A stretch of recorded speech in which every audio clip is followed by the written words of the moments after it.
3, 2, 1... Salut à tous, c'est le 6ème homme, bienvenue sur la chaîne NBA de Basket Info. Aujourd'hui, c'est une émission overtime que je vous propose. Les habitués savent, dans ce format, je profite d'un temps supplémentaire pour m'autoriser ce que je veux et notamment faire des tops. Ah ouais, c'est l'occasion de parler de l'histoire NBA aussi. C'est ce que j'ai beaucoup fait depuis le début, mais aujourd'hui, on va parler du présent. La trade deadline approche et quelques bombes viennent de tomber. Ça risque de bouger dans la grande ligue. J'ai donc décidé de classer les 6 transferts que j'aimerais le plus voir arriver d'ici le 7 février. Alors bien sûr, c'est un classement subjectif. Je dis pas que ces trades vont avoir lieu, j'évoque seulement ceux qui pour moi auraient vraiment de la gueule. Et c'est quoi tes critères si c'est subjectif? Ben d'abord mon avis perso et partial. Mais l'idée c'est surtout de trouver des moves qui selon moi peuvent arranger tout le monde. Des moves qui prennent en compte les dernières rumeurs aussi. Mais évidemment et surtout des moves qui respectent les différentes règles et les différentes restrictions en NBA. Tous ont été testés avec la trade machine d'ESPN. Et j'avoue, j'en ai essayé des trucs sur cette machine. Et voilà le top 6 que j'ai retenu.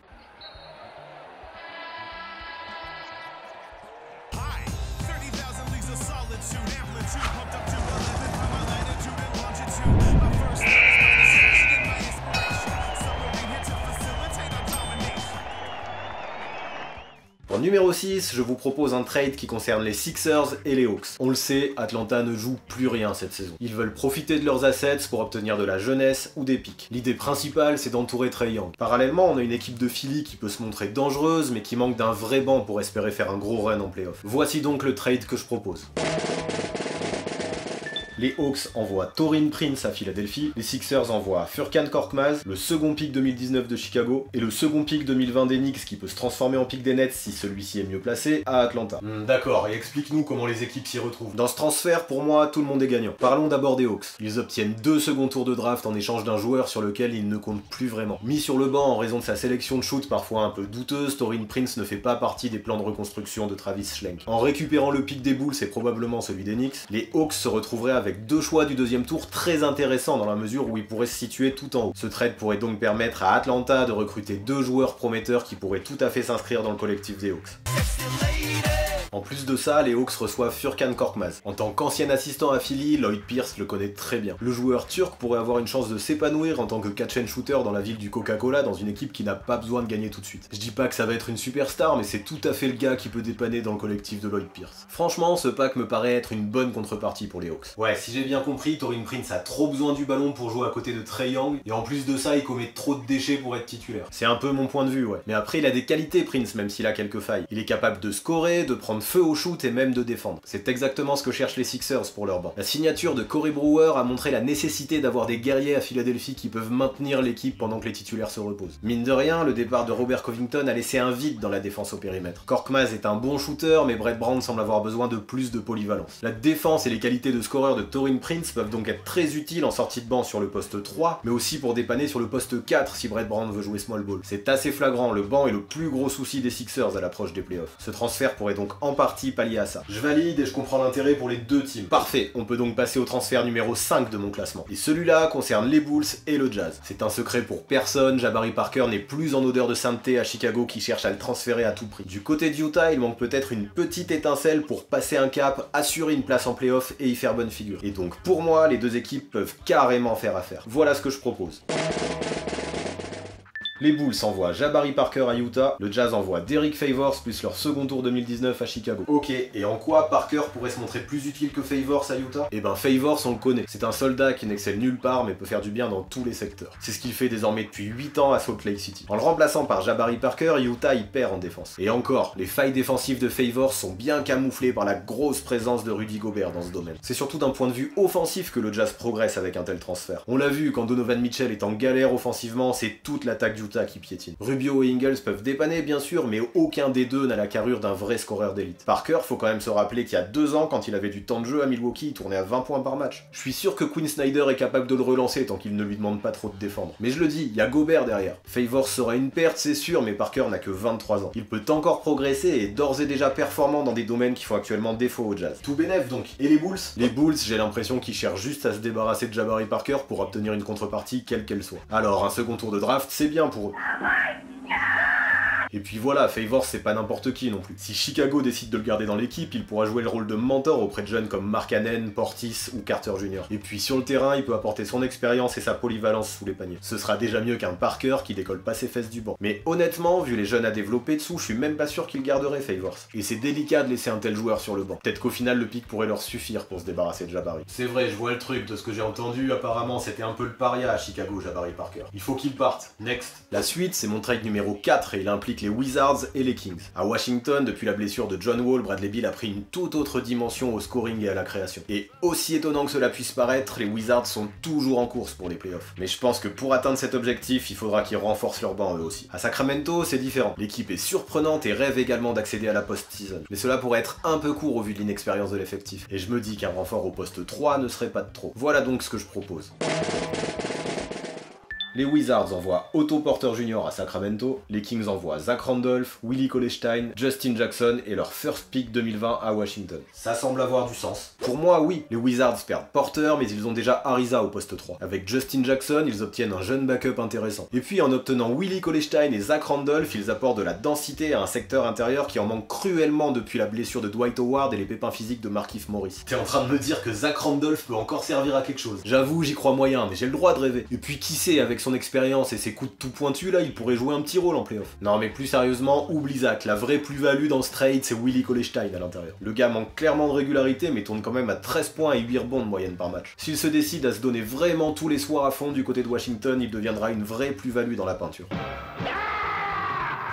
Et le petit truc en plus dans ce trade, c'est le first pick 2020. Ça, c'est très intéressant pour l'avenir. Je doute que l'association Wall-Bill fasse encore long feu à Washington. Un pick supplémentaire peut donc avoir beaucoup de valeur dans l'idée d'une reconstruction future. Surtout que dès l'été prochain, Randolph et Cauley-Stein libéreront à eux deux plus de 15 millions de dollars si la greffe ne prend pas. Tout bénef pour les Wizards donc. Ouais, je pense, mais c'est pas pour autant que les Kings y perdent. Il est clair que Divac veut reconstruire autour du trio Fox, Hield, Bogdanovic. Les autres jeunes sont essentiellement là pour servir d'assets. Et c'est dans ce sens-là que je vois la venue d'Otto Porter comme une vraie upgrade. Dans un rôle de couteau suisse, il peut apporter dans tous les secteurs au poste 3, mais aussi au poste 4 s'il y a besoin de jouer small ball. Franchement, il a que 25 ans et il pourrait se transformer en lieutenant de De'Aaron Fox qui a tout pour devenir un franchise player. Alors c'est sûr, c'est embêtant de perdre un futur first pick, mais j'imagine que les Kings ont bon espoir d'être performants d'ici 2020. Et si c'est le cas, le pick n'aura pas autant de valeur que prévu. C'est donc un peu risqué, mais pour moi c'est un pari que Vlade Divac doit tenter. Pourquoi pas, mais il leur manquera clairement un poste 5 pour le futur. On verra si Harry Giles arrive à percer. Et puis on sait jamais, il y a peut-être Scal Labissière aussi qui peut progresser. Mais plus certainement, il leur restera quand même la free agency cet été. Même avec la venue de Porter, il devrait toujours avoir plus de 30 millions de cap space à dépenser. Et ça peut permettre de boucher des trous. Another one hiding behind the door? Not on my watch. Mais place maintenant au trade numéro 3. Et c'est un méga blockbuster que j'ai dû repenser entièrement à la toute dernière minute en raison du trade de Porzingis. Cette surprise, ça, j'avais pas prévu de reprendre toute la vidéo comme ça. Mais ouais, tu verras, dans 10 ans t'en rigoleras. Ouais, c'est ça, ouais. Ça va surtout m'empêcher de regarder Warriors Sixers dans 2 heures là. En tout cas, le transfert que j'ai remodelé implique 3 équipes tout à fait susceptibles de bouger avant la deadline. Les Hornets, le Magic et les Knicks. Voilà ce que je propose. Les Hornets envoient Michael Kidd-Gilchrist et Frank Kaminsky à Orlando ainsi que Dwayne Bacon et leur first 2019 à New York. Le Magic envoie Nikola Vucevic et Jonathan Simmons à Charlotte. Les Knicks envoient Frank Ntilikina à Orlando. Oula, big deal, ouais. Ça fait 3 équipes, 6 joueurs et 1 pick impliqué. Je suis un peu perdu là, tu nous fais un récap team by team? Ouais, bien sûr, je commence par les Hornets. Et eux, leur objectif est clair, rester dans la course pour les playoffs. Alors pourquoi ne pas jouer le tout pour le tout et tenter de bien y figurer? Avec Nikola Vucevic au poste de pivot, l'équipe pourrait prendre une toute autre dimension dans la conférence Est. Surtout que, mis à part Kidd-Gilchrist, qui sera remplacé numériquement au poste 3 par Jonathan Simmons, les pertes sont peu importantes. Ce qui est le plus embêtant, peut-être, c'est le first pick 2019. Mais bon, si les Hornets font venir Vucevic, c'est pour gagner, pas pour participer à la draft. Alors bien sûr, le risque est important, parce que le Monténégrin sera free agent en fin de saison. En plus, avec son statut de All-Star, il pourrait demander un bon pactole. Mais croyez-moi, si son duo avec Kemba Walker permet aux Hornets de vivre une belle aventure en playoff, enfin, Mitch Kupchak pourrait bien sortir le chéquier. Je parle maintenant du Magic. La situation est compliquée pour eux. Ils sont encore dans la course pour les playoffs, mais vivent dans la peur de perdre Nikola Vucevic qui sera free agent l'an prochain. Actuellement au plus haut niveau de sa carrière, le pivot a de la valeur et il serait dommage de le voir partir ailleurs sans contrepartie. Alors pourquoi le Magic ne donnerait-il pas sa chance à Mo Bamba qui était derrière lui et qui a un potentiel très intéressant? En défense notamment, il peut apporter pas mal. Mais en fait, le plus important pour Orlando dans ce trade, c'est de récupérer un meneur de jeu en la personne de Frank Ntilikina. Depuis le temps qu'il cherchait un poste 1, avec le français qui a seulement 20 ans, il récupère un profil intéressant intéressant, notamment au vu de son potentiel défensif lui aussi. Enfin, l'arrivée de Michael Kidd-Gilchrist permet une upgrade au poste 3 par rapport à Jonathan Simmons. Et encore une fois, c'est surtout en défense que ça progresse. Et tu penses qu'ils peuvent faire les playoffs sans Vooch? Ça va être chaud je pense, mais même avec lui ça l'aurait été. Orlando est quand même 11ème à l'heure où je vous parle. Et honnêtement, c'est risqué de le garder parce que je suis vraiment pas sûr qu'il re-signe cet été. Alors j'avoue qu'entre un All-Star, un pack Nilikina, Kidd-Gilchrist, Kaminsky, ça fait pas forcément rêver au premier coup d'œil. Mais je trouve qu'avec eux, Orlando aurait une équipe plus équilibrée avec beaucoup plus de puissance défensive. Alors sait-on jamais pour les playoffs. À suivre donc. Et les Knicks, ils y gagnent quoi en perdant Nilikina? Dwayne Bacon. C'est cool non? Non, on l'a vu avec le trade de Porzingis. Les Knicks, ils veulent dégraisser pour repartir à 0 apparemment. Hashtag grisette. Ils vont avoir énormément de cap space l'été prochain et ont déjà récupéré des tours de draft. Le transfert de Nilikina va toujours dans le même sens. On évacue ce qu'on évalue comme pas utile et qui coûte de l'argent pour les prochaines années. Avec la présence de Moutier dans l'effectif et l'arrivée de Dennis Smith Jr., ça semble clair. Le français ne fait pas partie de l'avenir de la franchise new-yorkaise. Le transféré libère donc 4 millions de caps supplémentaires et apporte un nouveau pic à la collection des Knicks. Ah ça va viser la draft et chasser de la star dès l'été prochain à New York. Il y a de grandes chances, ouais, on verra ce que ça donne. Et on va maintenant parler de mon trade numéro 2 et il concerne les Grizzlies et les Suns. Du côté de Phoenix, on a une nouvelle équipe qui cherche un meneur. Et du côté de Memphis, on a une équipe prête à vendre pour se reconstruire. Les deux équipes ont forcément moyen de s'entendre. Et voilà ce que j'ai imaginé. Les Grizzlies envoient Mike Conley à Phoenix, les Suns envoient Ryan Anderson, Josh Jackson, Eli Okobo, le first pick protégé de Milwaukee et leur propre first pick 2020 à Memphis. Wow, ça en fait des picks et de la jeunesse ça. C'est sûr, mais c'est le prix à payer pour obtenir un joueur de niveau All-Star comme Mike Conley. C'est drôle ça, Mike Conley. Franchement, avec Devin Booker et DeAndre Ayton, les jeunes autour de qui construire, ils sont là à Phoenix. Il faut juste une star confirmée pour les entourer. Tu veux que je te dise encore que Mike Conley? À noter que dans cette transaction, les Suns garderont leur pick 2019 qui devrait s'annoncer très haut. Par contre, ils lâchent leur first de 2020 et également le pick 2019 des Bucks qui pourrait se transformer en pick 2020 en raison des protections. De toute façon, pour moi, les jeunes à Phoenix, ils se marchent un peu sur les pieds actuellement. Il faut faire des choix. La disponibilité de Mike Conley permet de trancher et de devenir compétitif bien plus vite que prévu. Ouais, je crois que depuis le temps, les fans de l'Arizona ont bien besoin de ça. Bah, ils peuvent avoir un vrai Big 3 avec un meneur vétéran aussi performant en attaque qu'en défense. Donc vraiment, l'occasion Mike Conley, faut la saisir pour moi. Et au vu du manque flagrant qu'il y a à Phoenix au poste 1, je vois bien les Suns capables de se déshabiller pour un meneur de jeu de cette classe. Du côté de Memphis, comment cracher sur une telle offre quand on sait que Mike Conley est sur la liste des transferts? Ryan Anderson n'est là que pour les salaires et devrait être coupé dès son arrivée. Mais entre Josh Jackson, Eli Okobo et les deux first picks, les Grizzlies ont tout ce qu'ils souhaitent. De la jeunesse à potentiel et des tours de draft. Ça va faire de bonnes bases pour reconstruire. Ah, ça sent le tanking dans le Tennessee ça. J'avoue, il y a des chances, mais si ça peut permettre à certains jeunes d'exploser... On conclut maintenant sur notre trade number 1, celui qui me semble le plus important car il concerne une vraie superstar. Une superstar qui vient de demander son transfert. Anthony Davis forcément. Et pas de surprise, c'est aux Lakers que je l'envoie. Les Californiens représentent la team qui pour moi a actuellement le plus d'assets. Je pense qu'ils ont de quoi convaincre les Pelicans et ils ont tout intérêt à faire all-in pour Davis. Voici donc le trade que je propose.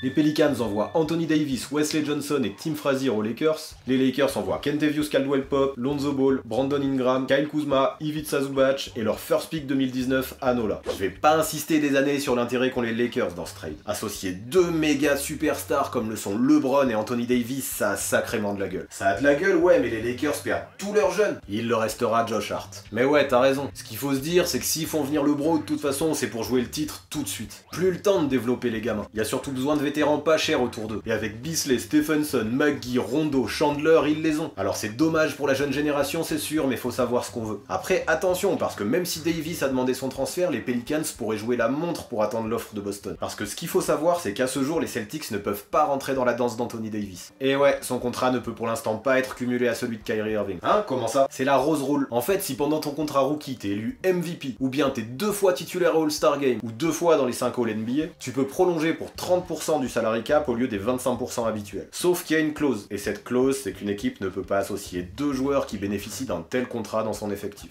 Et Irving et Davis ont tous les deux signé cette prolongation. T'as pigé? C'est donc mort pour créer ce duo de feu avant la deadline. Mais vu que le contrat d'Irving arrive à échéance en juillet, Boston pourra tenter sa chance dès cet été. Et au vu du beau monde que les Celtics peuvent envoyer aux Pelicans, les Lakers ont tout intérêt à se presser. C'est clair, entre les jeunes et les tours de draft qu'ils ont, les Celtics sont pleins d'assets. Les Lakers doivent donc proposer dès maintenant aux Pelicans une offre qu'ils ne peuvent pas refuser. Alors faut savoir savoir que Wesley Johnson et Tim Frazier sont juste là pour faire le nombre et éviter que les Lakers se fassent totalement dépouiller. De toute façon, il n'aurait plus de place à Nola après ce transfert. Parce que ouais, les Pels récupèrent quand même Ingram, Kuzma, Ball et Zubac, et franchement ça c'est du lourd niveau potentiel. En ajoutant le futur first pick à ce quatuor, on pourrait quasiment avoir un 5 majeur en entier en échange d'Anthony Davis. Et je parle même pas de Caldwell Pope qui est surtout là pour matcher les salaires. Ça se refuse une offre comme ça pour les Pelicans? Moi je crois pas. C'est maintenant qu'il faut que ça se fasse. Et le trade d'Anthony Davis aux Lakers serait probablement celui que j'aimerais le plus voir d'ici le 7 février. Taurean Prince, Jabari Parker, Otto Porter, Nikola Vucevic, Mike Conley, Anthony Davis, voici les 6 pièces principales des transferts que j'aimerais voir se réaliser dans la semaine. Et avant de conclure ce 4e overtime, comme d'hab, c'est l'heure de votre rubrique. Et aujourd'hui, c'est un quiz que je vous propose, ça fait longtemps. Bon, je suis désolé, j'ai pas de récompense à vous faire gagner cette fois-ci comme la dernière fois. Mais je peux vous dire qu'en off, on travaille avec des partenaires pour en avoir des nouvelles très bientôt. Et vous savez ce que c'est le meilleur moyen que nos partenaires nous filent un gros lot? C'est de faire exploser le nombre de vues de cette vidéo et leur montrer que vous êtes hyper nombreux à participer au quiz. Alors vraiment, je compte sur vous, ce serait cool d'avoir des beaux lots à vous faire gagner. Du coup, la question du jour est simple. Quel joueur dans l'histoire est le recordman des sélections All-Star Game? Vous avez la réponse? Marquez-la en commentaire. Et du coup, faites péter les scores d'ici la prochaine vidéo. Pour ne pas la manquer, comme le dit Théo Malédon, abonnez-vous à la chaîne 6ème. Pour le reste de l'actu, c'est sur Basket Info. Et on reste dans les petits jeux, les petites questions si vous aimez ça, parce que vous pourrez y retrouver le quiz de la semaine pour voir si vous êtes vraiment bon. Pas facile d'avoir 10 sur 10. Il y aura le lien dans la description et dites-nous quel score vous avez fait dans les commentaires de cette vidéo. Et puis surtout, vous le savez, ce qui me ferait plaisir, c'est que vous continuiez à me mettre des petits pouces bleus pour faire vivre votre rubrique et soutenir la chaîne. A très vite!